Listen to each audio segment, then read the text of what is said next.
You know how people always tell you to go find a mentor, to seek out advice from people who've already made it? Well, what happens when the advice you get is only half the story? We're about to dive into a powerful lesson about ambition and why incomplete wisdom is one of the most dangerous things you can have. Really think about that for a second. What if the game-changing advice you're running with is missing a critical piece? The story we're exploring today is a serious cautionary tale, one that every single ambitious person out there needs to hear. All right, so our story starts with a guy you probably know. Maybe you've even been this guy. He's young, he's driven, and he is hungry for success. And he does what we're all told to do. He finds a wise, successful mentor who he believes holds the keys to the kingdom. So the mentor, he sees this spark, this drive in the young man, and agrees to share some powerful wisdom. He's basically offering him a shortcut, a key that's supposed to unlock his true professional value. And the advice he gets? Man, it sounds like pure gold. It's this simple, powerful three-step plan. Step 1, figure out your true value. Step 2, understand what makes you irreplaceable. And step 3, go in there and confidently demand what you're worth. That feels good, right? It's empowering. And that's exactly how he felt. Unstoppable. He thought he had the entire playbook, the whole secret sauce. In his mind, the only logical thing to do next was to take massive, immediate action. But here's where the story takes a sharp turn. Because acting when you feel unstoppable, especially when you only have part of the picture, well, that can have some pretty severe and unexpected consequences. So what does he do? He marches right into his boss's office, full of confidence, and puts that three-step plan into action. He makes his case, he demands a promotion, and then he drops the ultimatum. Give it to me or I walk. He was 100% expecting to walk out of there a winner. Yeah, that's not what happened. Not even close. Instead of a promotion, he got a hard no. His bluff was called. And just like that, his grand plan completely fell apart.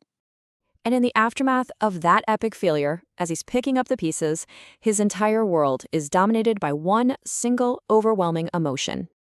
It wasn't just about being disappointed or not getting the promotion. No, this was wounded pride. It's that deep personal sting you feel when you put it all on the line, so confidently, only to crash and burn in front of everyone. And this, right here, this is the absolute core of the lesson. This is where we have to stop and ask. What was missing? Why did this supposed secret to success lead straight to failure? What piece of the puzzle did he not see? So, humbled and probably pretty confused, the young man goes back to his mentor. He has to know what went so horribly wrong. And the mentor just lays it out for him. The problem was incomplete wisdom. See, the young man heard the what, the exciting, empowering part of the advice, but he totally tuned out before he got the how and the when. He'd only listened to the first half of the lesson. Okay, check this out, because this lays it all out perfectly. On one side, you have the advice he heard. Demand your worth. But the wisdom he missed? First, prove your worth beyond a shadow of a doubt.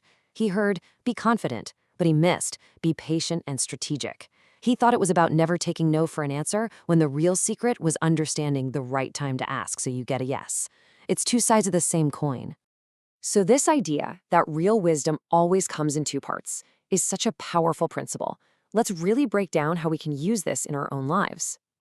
Here's the core lesson you need to burn into your brain. Advice isn't a command. It's not a button you just push. Think of it like a map. And if you tear the map in half and only use the first part, well, you're going to end up lost in the woods. You need the whole map. So how do you make sure you get the whole map? It means you have to be an active listener. When you get advice, don't just grab onto that first exciting headline. Listen past it. Start asking questions. Okay, how do I do that? When is a good time to try this? What are the risks I'm not seeing? You have to actively hunt for that second half of the advice. Your job is to understand the deep principle, not just copy the action. And man, this quote from Daniel Boorstin just nails it, doesn't it? The biggest danger isn't being ignorant. It's thinking you know it all when you really only have a tiny piece of the puzzle.